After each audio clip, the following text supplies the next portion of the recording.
Évangile de Jésus-Christ selon saint Luc, chapitre 2, des versets 22 à 35.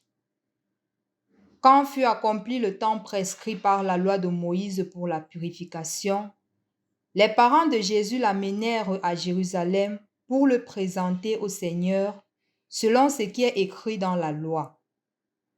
Tout premier-né de sexe masculin sera consacré au Seigneur. Il venait aussi offrir le sacrifice prescrit par la loi du Seigneur, un couple de tourterelles ou 2 petites colombes. Or, il y avait à Jérusalem un homme appelé Siméon. C'était un homme juste et religieux qui attendait la consolation d'Israël et l'Esprit Saint était sur lui. Il avait reçu de l'Esprit Saint l'annonce qu'il ne verrait pas la mort avant d'avoir vu le Christ, le Messie du Seigneur. Sous l'action de l'Esprit Saint, Siméon vint au temple. Au moment où les parents présentaient l'enfant Jésus pour se conformer au rite de la loi qui le concernait, Siméon reçut l'enfant dans ses bras et il bénit Dieu en disant: Maintenant, ô Maître souverain, tu peux laisser ton serviteur s'en aller en paix selon ta parole. Car mes yeux ont vu le salut que tu préparais à la face des peuples, lumière qui se révèle aux nations et donne gloire à ton peuple Israël. Le père et la mère de l'enfant s'étonnaient de ce qui était dit de lui. Siméon les bénit, puis il dit à Marie sa mère: Voici que cet enfant provoquera la chute et le relèvement de beaucoup en Israël. Il sera un signe de contradiction. Et toi, ton âme sera traversée d'un glaive.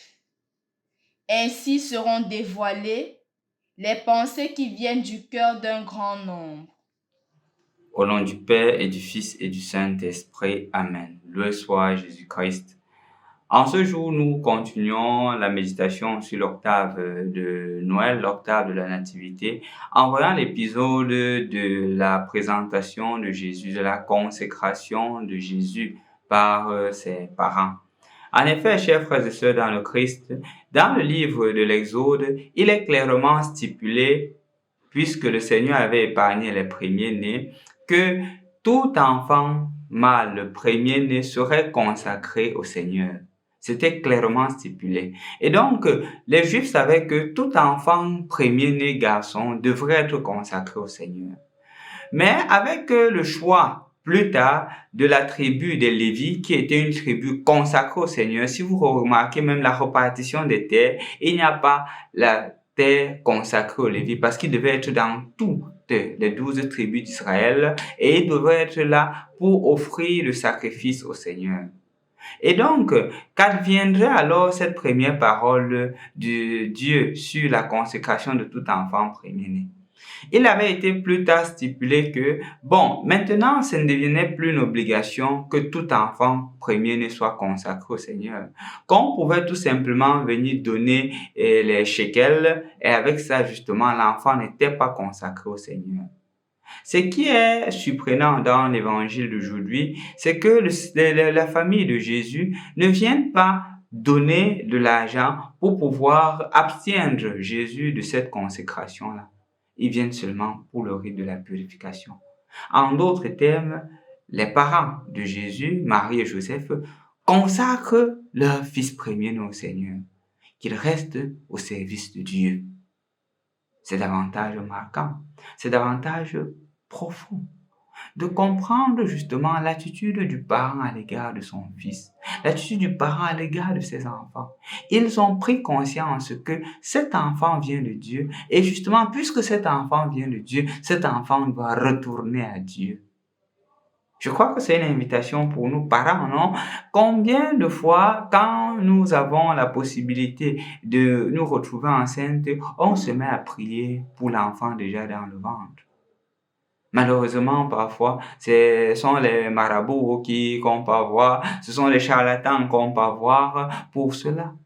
Pourtant, en effet, on doit déjà commencer, quand l'enfant est dans le sein, de consacrer cet enfant à Dieu en priant pour cet enfant.